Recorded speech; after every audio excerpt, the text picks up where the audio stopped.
स्वागत है आपका ज्ञान सागर शिक्षा की नींव पर। नमस्कार।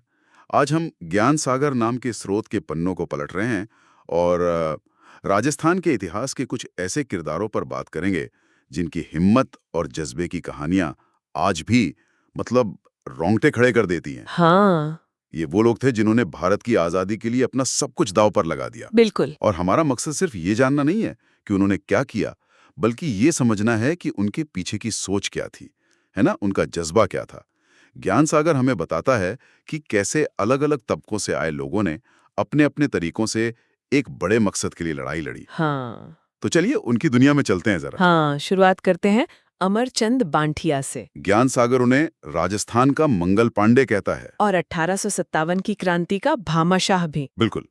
बीकानेर में 1793 में जन्मे थे, लेकिन काम करते थे ग्वालियर में, जहां वे नगर सेठ थे। और यहाँ दिलचस्प बात यह है, जैसा स्रोत बताता है कि 1857 के गदर के वक्त उन्होंने अपनी पूरी जमा पूंजी मतलब सब कुछ रानी लक्ष्मीबाई और तात्या टोपे की मदद के लिए दे दिया था। सोचिए जरा। हाँ, सोचिए, उस जमाने में अंग्रेजों के खिलाफ इतनी बड़ी मदद, ये बहुत बड़े जिगरे का काम था। सही बात है। इसीलिए उन्हें दूसरा भामाशाह भी कहा गया। हाँ, लेकिन इस दिलेरी की कीमत उन्हें अपनी जान देकर चुकानी पड़ी। स्रोत के मुताबिक अंग्रेजों को जब पता चला तो 22 जून 1858 को ग्वालियर के सर्राफा बाजार में एक पेड़ से लटकाकर उन्हें फांसी दे दी गई। ओह! कहते हैं 1857 की क्रांति में राजस्थान की धरती से शहीद होने वाले वो पहले व्यक्ति थे। एक सेठ का ऐसा बलिदान वाकई सोचने पर मजबूर करता है। सही कहा। और ऐसे ही एक और शख्स थे जिन्होंने आराम की जिंदगी छोड़कर क्रांति की राह चुनी, अर्जुन लाल सेठी। हाँ, अर्जुन लाल सेठी जयपुर के जैन परिवार में 1880 में जन्मे। जिन्हें स्रोत जयपुर जन जागृति का जनक कहता है। और राजस्थान का दधीची भी। दधीची यानी जिसने अपनी हड्डियां तक दान कर दी। बिल्कुल। पढ़े लिखे थे, इलाहाबाद यूनिवर्सिटी से बीए किया था। चोमो में उन्हें जिलाधीश की नौकरी मिल रही थी, मतलब बड़ी इज्जत वाली पोस्ट थी उस जमाने में। हाँ, अच्छी खासी नौकरी। लेकिन उन्होंने क्या कहा, अगर सेठी नौकरी करेगा तो अंग्रेजों को बाहर कौन निकालेगा। क्या बात है। क्या गजब का कमिटमेंट था। बिल्कुल। और ये सिर्फ कहने की बात नहीं थी, उन्होंने इसे करके दिखाया। रामनारायण चौधरी ने उन्हें राजस्थान का लोकमान्य कहा और सुंदरलाल बहुगुणा ने भारत माँ का सच्चा सपूत।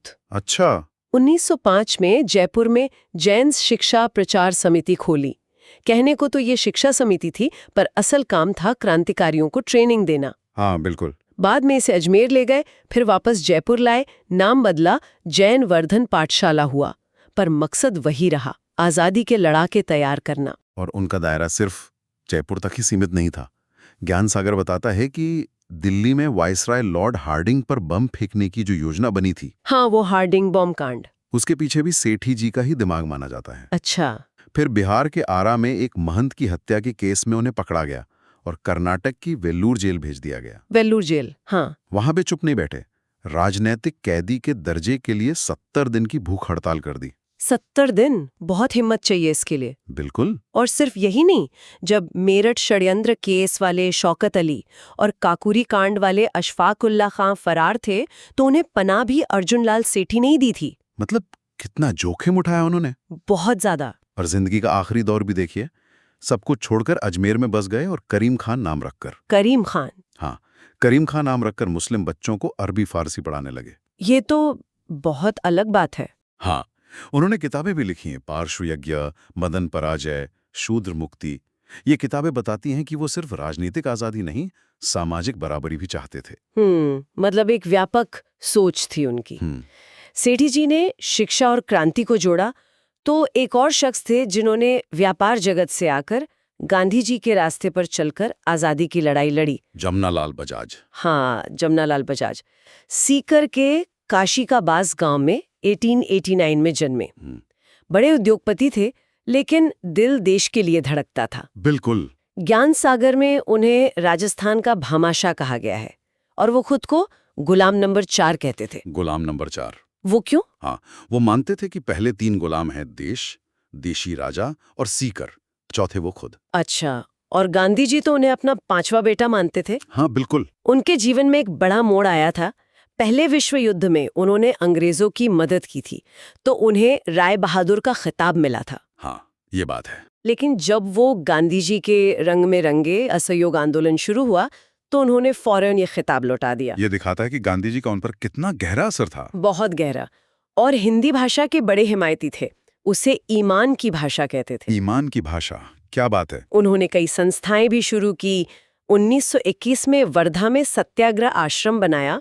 1925 में अजमेर में चरखा संघ शुरू किया, जिसे बाद में जयपुर ले आए। चरखा संघ गांधी जी के रचनात्मक कार्यक्रम का हिस्सा। हाँ। और 1938 में जयपुर प्रजामंडल, जो रियासतों में लोगों के हक की लड़ाई लड़ता था, उसका फिर से गठन किया। मतलब व्यापार के साथ साथ देश सेवा में पूरी तरह लगे हुए थे। और यहाँ उनकी पत्नी जानकी देवी बजाज का जिक्र करना भी जरूरी है। बिल्कुल। वो भी पति के साथ कंधे से कंधा मिलाकर चली। हाँ बिल्कुल। खुद स्वतंत्रता सेनानी थी, नमक सत्याग्रह में जेल गईं। 1933 में कलकत्ता में अखिल भारतीय मारवाड़ी महिला सम्मेलन की अध्यक्ष बनी। अच्छा, और एक खास बात, ज्ञान सागर बताता है कि उन्हें 1956 में पद्म विभूषण मिला। पद्म विभूषण? हाँ, और वो ये सम्मान पाने वाली राजस्थान की पहली महिला थीं। ये तो बहुत बड़ी उपलब्धि है ना? उनकी आत्मकथा मेरी जीवन यात्रा भी है। मतलब पूरा परिवार ही समर्पित था। सही बात है। बजाज जी ने उद्योग और गांधीवादी तरीकों से योगदान दिया, तो वहीं कुछ नेता ऐसे भी थे जो सीधे सीधे रियासतों की सामंतशाही, मतलब जमींदारी और राजशाही व्यवस्था से टकरा रहे थे। हाँ, वो दौर ही ऐसा था।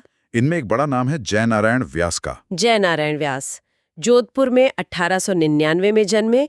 व्यास जी को कई नामों से जाना जाता था। शेरे राजस्थान, लोकनायक, लक्कड़ का फक्कड़। हाँ, लक्कड़ का फक्कड़, मतलब जो मन में है वही जुबान पर, एकदम सीधा और खरा। और धनु का धनी, यानी अपनी बात पर अड़े रहने वाला। उनकी एक खास बात ये थी कि वो राजस्थान के अकेले ऐसे मुख्यमंत्री रहे जो मनोनीत भी हुए और चुनाव जीतकर भी बने। अच्छा, ये दिलचस्प है। मनोनीत भी और निर्वाचित भी। हाँ, उन्होंने मारवाड़ में लोगों को जगाने का बहुत काम किया। उस वक्त की सामंती व्यवस्था के खिलाफ आवाज उठाई। बिल्कुल। 1924-25 में मारवाड़ हितकारिणी सभा बनाई ताकि लोगों के हितों की बात हो सके। सही। और उनकी ताकत थी उनकी कलम। पत्रकारिता के जरिए उन्होंने जबरदस्त माहौल बनाया। हाँ, पत्रकारिता तो उनकी पहचान थी। राजस्थानी भाषा की पहली राजनीतिक पत्रिका निकाली, आगी बाण। आगी बाण मतलब आग की चिंगारी। हाँ, जो ब्यावर से छपती थी। अंग्रेजी में पीप नाम से अखबार निकाला। पीप? हाँ, पीप। बंबई से अखंड भारत 1936 और ब्यावर से तरुण राजस्थान 1927 जैसे अखबार भी निकाले। सोचिए कितने मोर्चों पर लड़ रहे थे। बिल्कुल। और सिर्फ अखबार ही नहीं, किताबें भी लिखी। पोपा बाई की पोल। हाँ, ये तो बहुत मशहूर है। और मारवाड़ की अवस्था।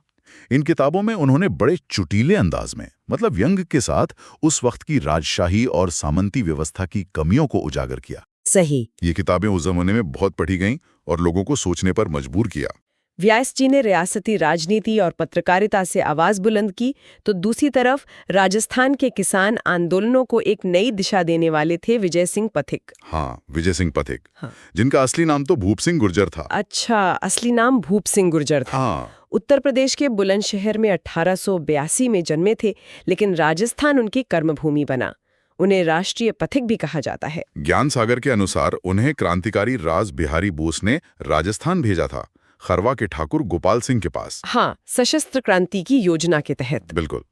लेकिन योजना खुल गई और उन्हें अजमेर की टॉडगढ़ जेल में बंद कर दिया गया। टॉडगढ़ जेल? पर वो जेल की दीवारें फांदकर फरार हो गए। क्या बात है। और फरार होकर पहुंचे चित्तौड़गढ़ के ओछड़ी गांव। ओछड़ी गांव? हाँ, वहां अपनी पहचान छुपाने के लिए नाम बदल लिया, विजय सिंह पथिक। और देखिए, उनके काम से लोग इतने प्रभावित हुए कि उन्हें महात्मा कहने लगे। महात्मा पथिक? उन्होंने किसानों की नब्ज को समझा। बिजोलिया जैसे बड़े किसान आंदोलन को उन्होंने ही नेतृत्व दिया। हाँ, बिजोलिया का नाम तो पथिक जी से जुड़ा ही है। किसानों को संगठित करने के लिए 1916 में किसान पंच बोर्ड बनवाया, जिसके अध्यक्ष साधु सीताराम दास थे। फिर 1917 में ऊपरमार पंच बोर्ड बनाया, जिसके अध्यक्ष मुन्ना पटेल बने। ये किसानों की अपनी पंचायतें थीं जो उनकी आवाज बनी। संगठन बनाने में माहिर थे वो। 1919 में वर्धा में राजस्थान सेवा संघ बनाया। हाँ, वर्धा में। जिसे 1920 में अजमेर ले आए। ये संस्था राजस्थान में राजनीतिक चेतना का बड़ा केंद्र बनी। बिल्कुल। इसके अलावा गोपाल सिंह खरवा के साथ मिलकर वीर भारत समाज 1915 और हरिभाई किंकर के साथ विद्या प्रचारणी सभा 1919 भी बनाई। गांधी जी भी उनके काम के कायल थे। उन्होंने कहा था कि बाकी लोग बातें करते हैं पर पथिक सिपाही की तरह काम करता है। ये बहुत बड़ी तारीफ थी उस समय। बहुत बड़ी। उन्होंने भी पत्रकारिता का सहारा लिया।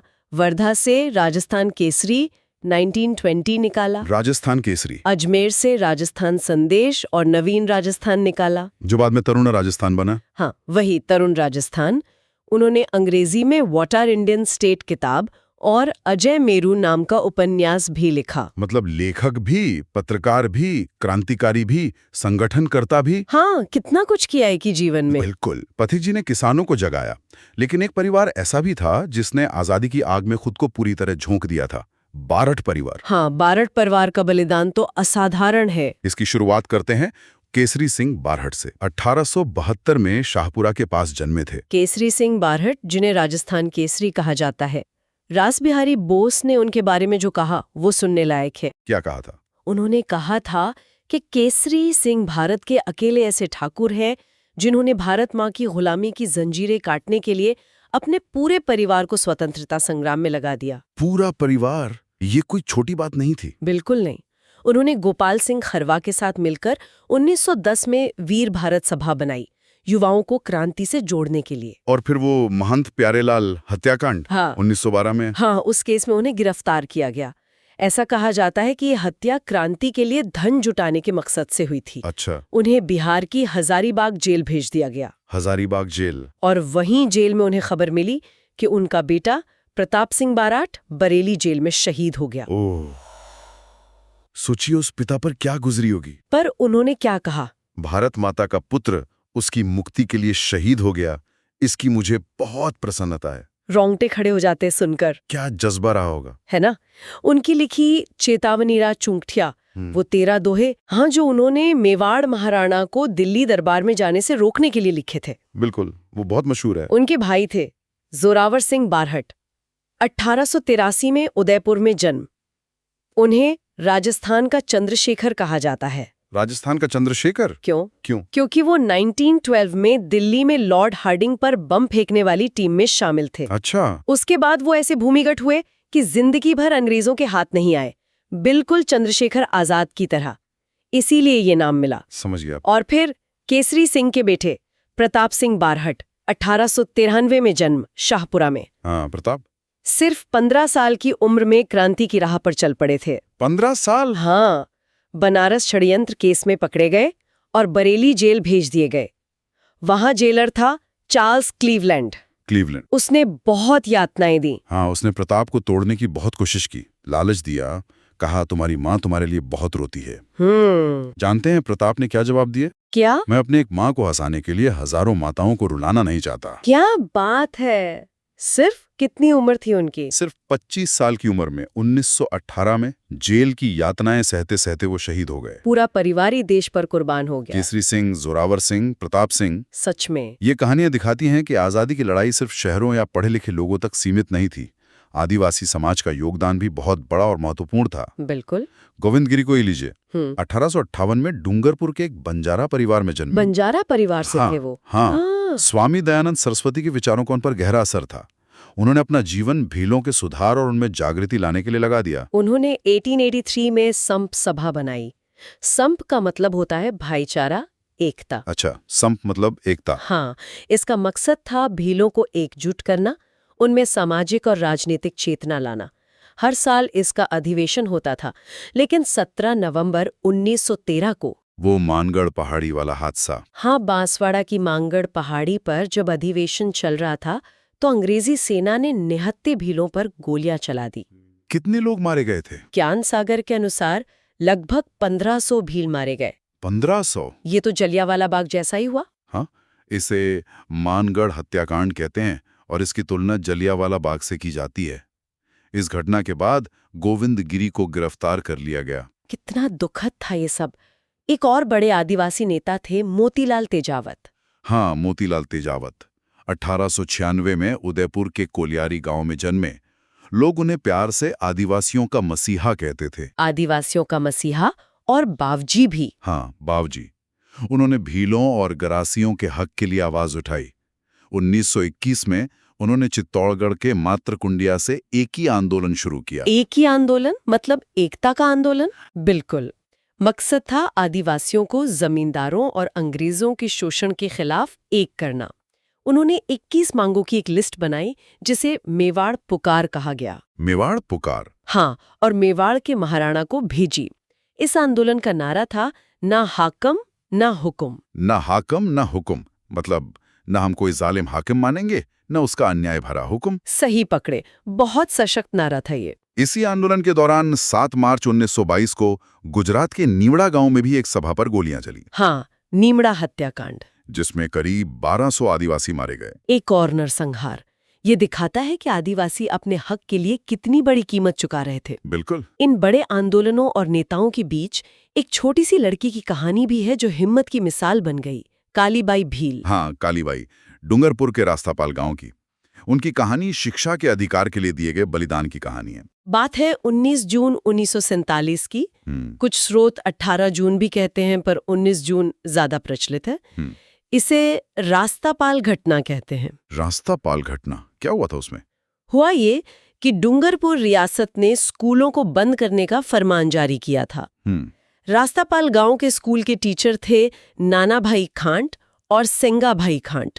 उन्होंने स्कूल बंद करने से मना कर दिया, तो पुलिस उन्हें गिरफ्तार करके गाड़ी से बांधकर घसीटने लगी। क्या टीचरों को गाड़ी से बांध के घसीटा? हाँ, 13 साल की छात्रा कालीबाई से ये देखा नहीं गया। सिर्फ 13 साल की? हाँ, वो दौड़कर गईं और दराती से वो रस्सी काट दी जिससे उनके टीचर बंधे थे। अरे, इतनी छोटी सी उम्र में कितना साहस! बिल्कुल, लेकिन पुलिस ने इस मासूम बच्ची पर गोलियां चला दी। नहीं? हाँ, वो वहीं शहीद हो गई। शिक्षा की लौ बचाने के लिए उन्होंने अपनी जान दे दी। सुनकर दुख भी हो रहा है और गर्व भी। सही कहा। आज भी राजस्थान सरकार मेधावी छात्राओं को उनकी याद में कालीबाई भील मेधावी छात्रा स्कूटी योजना के तहत सम्मानित करती है। उनका बलिदान आज भी जिंदा है। ये जानना बहुत जरूरी है। तो ये थी ज्ञान सागर स्रोत के आधार पर राजस्थान के कुछ महान स्वतंत्रता सेनानियों की कहानियां। हमने देखा कि कैसे सेठ, शिक्षक, वकील, किसान, आदिवासी, महिलाएं और पूरे के पूरे परिवार, हाँ, पूरे के पूरे परिवार इस आजादी की लड़ाई में शामिल थे। यही इस लड़ाई की खूबसूरती और ताकत थी। हर किसी ने अपने तरीके से योगदान दिया। किसी ने पैसे से, किसी ने शिक्षा से, किसी ने संगठन बनाकर, किसी ने हथियार उठाकर, तो किसी ने अपनी कलम से। बिल्कुल। और ये लड़ाई सिर्फ अंग्रेजों से राजनीतिक आजादी पाने की नहीं थी, है ना? ये समाज में फैली बुराइयों को दूर करने, लोगों को जगाने और एक बेहतर समाज बनाने की भी लड़ाई थी। सही कहा। आज जब हम इन कहानियों को याद करते हैं तो सोचने वाली बात यह है कि इन लोगों का संघर्ष और बलिदान हमें आज क्या सिखाता है। अलग अलग तरह के ये योगदान और कुर्बानियां आजादी के सही